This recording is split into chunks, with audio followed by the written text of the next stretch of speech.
Generally क्या होता है, जब हम किसी भी एग्जाम का फर्स्ट पेपर देते हैं, मतलब प्री का पेपर देते हैं, प्री और मेंस के बीच में हम कुछ समय के लिए रिलैक्स हो जाते हैं। लेकिन ये वाली कंडीशन आरपीएससी एएन मेंस के एग्जाम में वैलिड नहीं होती है, क्योंकि आरपीएससी एएन मेंस के एग्जाम की डेट पहले से ही अनाउंस हो चुकी है। 15 से 18 मार्च के बीच में ये एग्जाम होने वाला है। आपके पास लिमिटेड टाइम है, मतलब आप बिल्कुल भी टाइम वेस्ट नहीं कर सकते। आपको एक भी दिन का समय वेस्ट ना करते हुए अपने मेंस के एग्जाम की तैयारी को प्रॉपर तरीके से प्लान करके और कंटिन्यू करना होगा। इसीलिए मैं आप लोगों के कुछ डाउट क्लियर करने के लिए इस वीडियो में आपको बताने वाला हूं कि एग्जाम, जो सेकंड एग्जाम होता है आरपीएससी मेंस का, उसका पैटर्न क्या होता है और कौन से सब्जेक्ट से, जो लास्ट ईयर एग्जाम हुआ है 13 में और 18 में, कौन से सब्जेक्ट से कितने नंबर के क्वेश्चन आए थे, जिससे आपको पढ़ने से पहले एक आइडिया लगेगा। शायद आपको इस चीज की जरूरत हो, इसलिए मैं आपका ये डाउट इस वीडियो में क्लियर करने वाला हूं। तो सबसे पहले हम बात करेंगे एग्जाम पैटर्न के बारे में, उसके बाद सब्जेक्ट के जो टेक्निकल के पेपर होते हैं, पेपर फर्स्ट पेपर सेकंड में कौन कौन से सब्जेक्ट हैं और किस किस सब्जेक्ट से कितने कितने नंबर के क्वेश्चन 13 और 18 में आए हैं। ओके, तो बात करते हैं एग्जाम पैटर्न की। एग्जाम पैटर्न के बारे में मैं आपको बताऊं कि जो मेंस का पेपर होता है उसमें आपसे पेपर फर्स्ट जो पूछा जाता है वो हिंदी पूछा जाता है 100 नंबर में, जिसको सॉल्व करने के लिए 3 घंटे का टाइम दिया जाता है। एक पेपर होता है इसमें सोशल एस्पेक्ट का, सोशल एस्पेक्ट भी आपसे 100 मार्क्स का पूछा जाता है, जिसको सॉल्व करने के लिए आपको 3 आवर्स का टाइम दिया जाता है। और 2 पेपर इसमें रहते हैं, पेपर फर्स्ट टेक्निकल का और पेपर सेकंड टेक्निकल का। टेक्निकल फर्स्ट का सिलेबस अलग होता है और टेक्निकल सेकंड का सिलेबस अलग होता है। ओके, तो इस तरीके से टोटल पेपर कंडक्ट कराए जाते हैं। यहां पर एक इंपॉर्टेंट बात जो स्टूडेंट को पता होनी चाहिए, जैसे कि आप हिंदी का पेपर देते हो, अब हिंदी में अगर आपके 35% से कम मार्क्स आते हैं तो आपके लिए बहुत क्रिटिकल सिचुएशन हो जाती है। मतलब उसके बाद आप किसी भी पेपर में कितना ही भी अच्छा करके आओ, आप इस एग्जाम को क्वालिफाई नहीं कर सकते। मतलब हिंदी में मिनिमम 35% नंबर आपको लाने ही होंगे। सेम चीज वैलिड होती है सोशल एस्पेक्ट के लिए, उसमें भी आपको मिनिमम 35% नंबर का क्राइटेरिया को फॉलो करना ही होता है। ओके, जब ये ओवरऑल पेपर आप दे देते हो, Hindi, social aspect, technical first, technical second, उसके बाद कंबाइंड इन चारों को मिलाकर अगर बात की जाए, Hindi, social aspect, technical first और टेक्निकल सेकंड, तो इन चारों में जिन स्टूडेंट के नंबर 40% से ज्यादा होते हैं, जिन स्टूडेंट के नंबर 40% से ज्यादा होते हैं, उनका फाइनल राउंड इंटरव्यू कंडक्ट कराया जाता है। मतलब ओवरऑल चारों पेपर में 40% से ज्यादा नंबर होना कंपलसरी है, तभी आप फाइनल राउंड इंटरव्यू के लिए जाते हो। ओके, तो यहां पर मैं आपके साथ बात करने वाला हूं कि टेक्निकल फर्स्ट और टेक्निकल सेकंड का सिलेबस क्या रहता है और टेक्निकल फर्स्ट और टेक्निकल सेकंड में किस किस सब्जेक्ट से कितने नंबर के क्वेश्चन आए हैं 13 और 18 में। तो बात करते हैं भाई, सबसे पहले बात करते हैं पेपर फर्स्ट मतलब जो टेक्निकल के 2 पेपर होंगे। मेंस की बात कर रहा हूं मैं यहां पर, पेपर फर्स्ट का मतलब प्री से नहीं है, यहां पर जो डिस्कशन हो रहा है वो मेंस के लिए हो रहा है। पेपर फर्स्ट का जो सिलेबस होता है उसमें होता है सॉम, टॉस, स्टील, आरसीसी और सॉइल। ये टेक्निकल मेंस के पेपर फर्स्ट का सिलेबस है। अब यहां पर देख सकते हो, क्योंकि इसमें 3 पार्ट ए, पार्ट बी और पार्ट सी करके 3 तरीके के क्वेश्चन पूछे जाते हैं। 2 नंबर के, 5 नंबर के क्वेश्चन और 20 नंबर के क्वेश्चन होते हैं। इसलिए यहां पर आपको 3 चीजें नजर आ रही होंगी। 2 मार्क्स में कितने क्वेश्चन आए थे सॉम से, 5 मार्क्स में कितने क्वेश्चन आए थे और 20 मार्क्स में कितने क्वेश्चन आए थे। उस पॉइंट को आप देख सकते हो, बट मैं मेनली बात करना चाहूंगा, जब 13 में पेपर फर्स्ट टेक्निकल पेपर हुआ था तो सॉम से टोटल 65 मार्क्स के क्वेश्चन पूछे गए थे।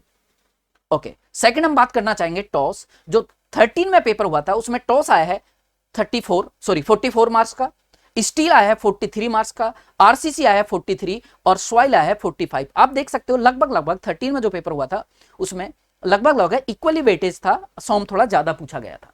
ओके, यहां पर आप ये सोच सकते हो कि सर टोटल पेपर तो 200 नंबर का है टेक्निकल फर्स्ट, लेकिन आपने ये टोटल 240 कैसे कर रखा है? क्योंकि पेपर में 20-20 नंबर के, जो 13 में पेपर आया था, ध्यान से सुनना आप लोग इस बात को, जब 13 में पेपर फर्स्ट आया था तो 20 नंबर के 5 क्वेश्चन हमको करने होते हैं इस पेपर में, लेकिन 7 में से 5 करने थे, तो वो सातों को अगर काउंट कर लिया जाए तो टोटल 240 नंबर का पेपर था, जिसमें से आपको 200 नंबर का अटेम्प्ट करना था। ओके, लेकिन अगर बात की जाए 18 की, 18 में पेपर फर्स्ट सिलेबस सेम है। यहां पर अगर आप बात करोगे तो सॉम से कितने नंबर का पेपर आया था 36, स्टील से, टॉस से कितने नंबर का पेपर आया 36 और स्टील से कितने नंबर का पेपर आया 36। यहां पर आरसीसी का वेटेज ज्यादा था 72 और हम बात करें अगर सॉइल की तो सॉइल आया 40 नंबर का। यहां पर क्या हुआ आप देखो, जो 5 नंबर का क्वेश्चन आता है, जो 13 में था उसमें 7 क्वेश्चन थे, 7 में से 5 करने थे। लेकिन 18 में क्या हुआ, पेपर फर्स्ट में आपको 20 नंबर के 6 क्वेश्चन प्रोवाइड कराए गए थे, 6 में से आपको कोई 5 सॉल्व करने थे, इसलिए टोटल 220 नंबर आ रहा है। इसके बारे में मैं बात करूंगा आगे पेपर पैटर्न के बारे में। एक आपको आइडिया लगा हो, 2 नंबर, 5 नंबर और 20 नंबर के क्वेश्चन इसमें पूछे जाते हैं। 13 और 18 जो लास्ट 2 पेपर हुए हैं, उनमें कौन से सब्जेक्ट से कितने नंबर का क्वेश्चन आया है। आई होप कि ये बात आपको क्लियर हुई हो। अब मैं बात करना चाहूंगा यहां पर पेपर सेकंड के बारे में। पेपर सेकंड टेक्निकल का कन्वेंशनल, फर्स्ट भी पेपर कन्वेंशनल ही था, यहां पर बातें सेकंड पेपर मेंस की ही चल रही हैं। तो सेकंड पेपर का जो सब्जेक्ट रहता है टेक्निकल में, उसमें BMC, survey, FM, hydrology, environment, transportation, estimation, costing और सॉइल। सर सॉइल तो पेपर फर्स्ट में था ना, बिल्कुल सही सोच रहे हो आप, सॉइल पेपर फर्स्ट में था, लेकिन गलती से ऐसा हुआ होगा कि उन्होंने एक क्वेश्चन सॉइल का पेपर सेकंड में भी पूछ लिया है, एक 5 नंबर का और एक 20 नंबर का।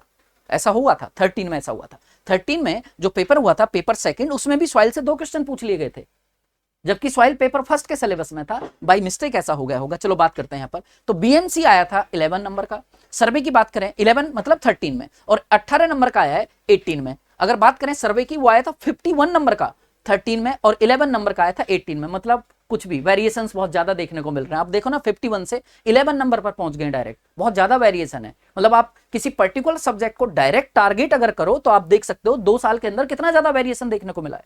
अगर हम बात करें एफएम की, एफएम 13 में आया 21 नंबर का और 18 में ये आया है 38 नंबर का। इन्वायरमेंट 56 13 में और 33 नंबर का 18 में आया है।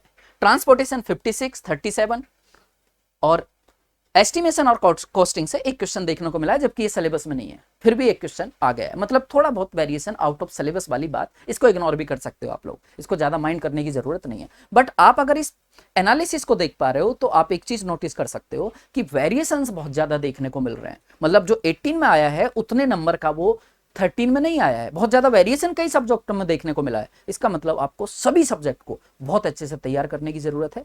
ओके, तो ये तो बात हुई कि कौन से सब्जेक्ट से कितने नंबर का क्वेश्चन आया है मेंस में। अब हम बात करना चाहते हैं, अगर आपको एग्जाम पैटर्न जानना है इसका, कि इसका एग्जाम पैटर्न क्या रहता है, तो देखो ये जो पेपर कंडक्ट कराया जाता है इसमें 3 पार्ट होते हैं। इसका पार्ट ए जो रहता है इसका, वो 2 नंबर का रहता है।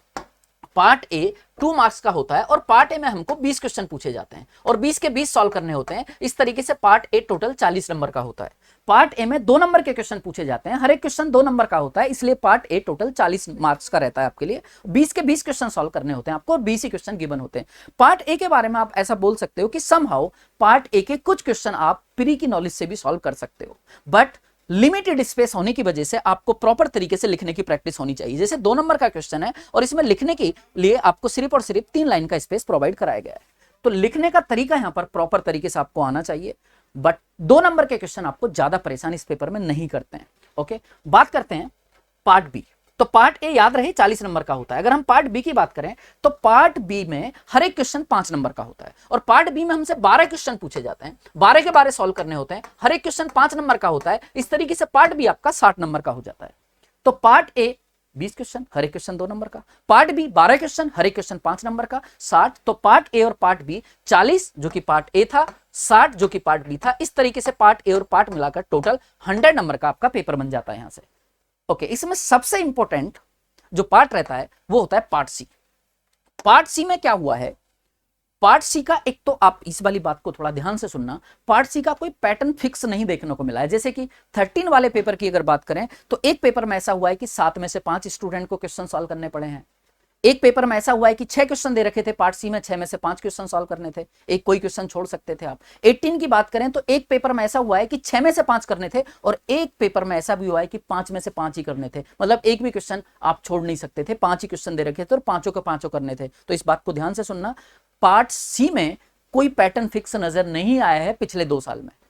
एक बार 7 में से 5 क्वेश्चन सॉल्व करने पड़े स्टूडेंट को, एक बार 6 में से 5 क्वेश्चन सॉल्व करने पड़े हैं, एक और बार ऐसा हुआ है कि 6 में से 5 क्वेश्चन सॉल्व करने थे और एक बार ऐसा हुआ है कि 5 ही क्वेश्चन दे रखे थे और 5 के 5 ही सॉल्व करने थे। ओके, तो पार्ट सी में हर एक क्वेश्चन 20 नंबर का पूछा जाता है और 20 में आपको क्वेश्चन कितने सॉल्व करने होते हैं, 5 क्वेश्चन। इस तरीके से पार्ट सी आपका 100 नंबर का होता है। ओके, पार्ट सी में अच्छे लेवल के क्वेश्चन यहां पर पूछे जाते हैं जिसको आपको प्रॉपर तरीके से प्रैक्टिस, पार्ट बी में भी अच्छे क्वेश्चन आते हैं और पार्ट सी में तो आप देख ही सकते हो हर एक क्वेश्चन 20 नंबर का होता है, तो आपको बड़े प्रॉपर तरीके से क्वेश्चन को अटेम्प्ट करने के लिए बहुत बेहतरीन तरीके से आपको प्रैक्टिस करनी होती है। तो पार्ट सी में क्वेश्चन को सॉल्व करने के लिए प्रॉपर स्पेस प्रोवाइड कराया जाता है, पार्ट सी में स्पेस वाली प्रॉब्लम नहीं होती है।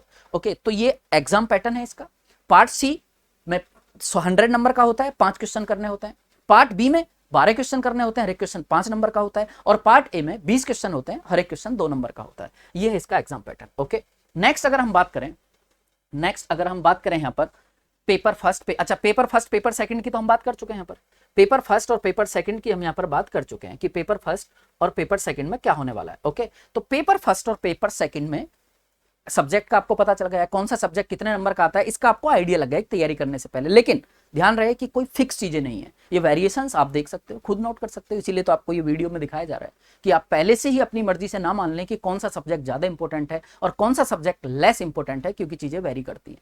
आपको हर एक सब्जेक्ट को इक्वली इंपॉर्टेंस देते हुए और बहुत अच्छे से अपनी तैयारी को जितना जल्दी हो सकता है स्टार्ट कर देना चाहिए, क्योंकि टाइम लिमिटेड है, बट पढ़ने वाले स्टूडेंट के लिए ये सफिशिएंट टाइम है। और इसी बात को ध्यान में रखते हुए, टाइम की लिमिटेशंस को ध्यान में रखते हुए इंजीनियर्स एकेडमी और निम्बस लर्निंग आप लोगों के लिए आने वाले 3 अक्टूबर से इंजीनियर्स एकेडमी के प्रताप नगर सेंटर पर आप लोगों के लिए स्टार्ट करने जा रहा है ऑफलाइन बैच। ऑफलाइन और ऑनलाइन दोनों मोड में ही ये बैच चलेगा, लेकिन प्रताप नगर से ये ऑफलाइन बैच कंडक्ट कराया जाएगा, जिसको स्टार्ट करने वाला हूं मैं 3 अक्टूबर से। Strength of material, theory of structure और स्टील, इसमें हम आपको पेपर फर्स्ट में जो 5 सब्जेक्ट होते हैं, पेपर फर्स्ट में जो 5 सब्जेक्ट होते हैं, इन 5 सब्जेक्ट में से मैं आपको इसमें पढ़ाने वाला हूं सॉम, थ्योरी ऑफ स्ट्रक्चर और स्टील। ये 3 सब्जेक्ट पेपर फर्स्ट के मैं आपके साथ डील करने वाला हूं। और इस 3 अक्टूबर से इस बैच को मैं स्टार्ट करने जा रहा हूं स्ट्रक्चर एनालिसिस से, मतलब थ्योरी ऑफ स्ट्रक्चर से। अगर आपके दिमाग में यह डाउट चल रहा है कि सर 1% मान लो हमारा प्री क्लियर नहीं होता है और टाइम की लिमिटेशंस को ध्यान में रखते हुए हमने मेंस का बैच ज्वाइन कर लिया है। सबसे पहली चीज तो सिविल में मैक्सिमम स्टूडेंट इस बात को जानते होंगे कि सभी स्टूडेंट का प्री क्वालिफाई होने के पूरे चांसेस है। फिर भी अगर कोई भी एक स्टूडेंट ऐसा होता है कि जो ऑफलाइन बैच को 3 अक्टूबर से ज्वाइन करने वाला है और उसके बाद ऐसी सिचुएशन आती है रिजल्ट आने के बाद कि सर उसका प्री क्लियर नहीं हो रहा है, तो उसी स्टूडेंट की फीस रिफंड कर दी जाएगी। आपको बिल्कुल भी परेशान होने की जरूरत नहीं है। आपको यह नहीं सोचना है कि मैंने मेंस का बैच ज्वाइन कर लिया है, ऑफलाइन मेंस का बैच ज्वाइन कर लिया और उसके बावजूद ऐसा तो नहीं है कि मेरे पैसे वेस्ट हो जाएंगे। इस तरीके की सिचुएशन आपकी लाइफ में नहीं आएगी। एक भी स्टूडेंट अगर ऐसा होगा तो उसकी फीस रिफंड कर दी जाएगी, आपको बिल्कुल चिंता करने की जरूरत नहीं है। ओके, तो थ्योरी ऑफ स्ट्रक्चर से मैं इस बैच को स्टार्ट करने जा रहा हूं इंजीनियर्स एकेडमी के जयपुर में प्रताप नगर सेंटर पर, जिसकी एड्रेस आप देख सकते हो यहां पर। और अधिक जानकारी के लिए आप दिए गए नंबर पर कांटेक्ट कर सकते हो। Thank you.